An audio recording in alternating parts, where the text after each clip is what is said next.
Do you think the lows are in for the S&P?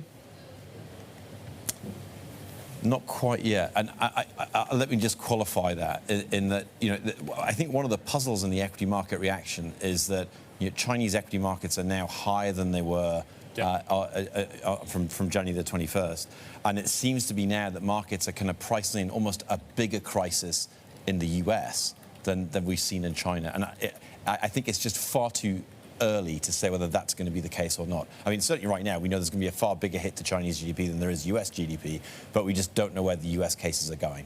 US 10-year, 93 basis points. What do you think of that?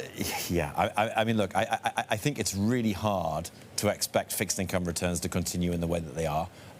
We know why they're reacting the way they are, and this has been a huge flight to safety for pretty clear reasons. But as I said, we don't really know yet how bad this crisis is going to be. But it would be, it seems pretty unlikely to me that sovereign fixed income returns will continue in their current vein.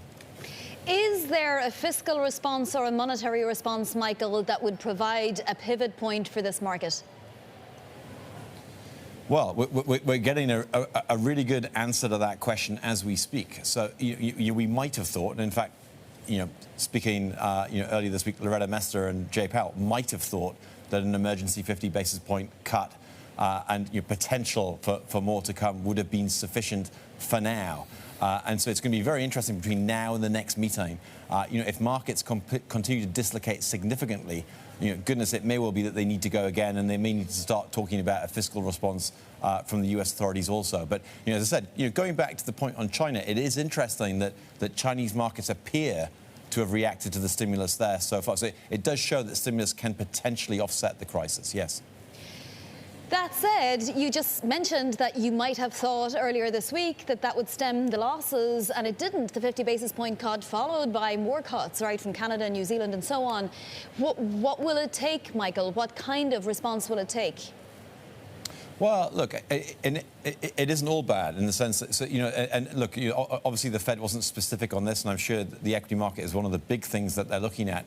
But I think they will also be looking at things like the behavior in credit markets. And so, I think for me, the fact that you've seen money come back into high yield credit, you've seen the return of issuance a little bit, that is, so it isn't quite as negative maybe as the equity market is suggesting.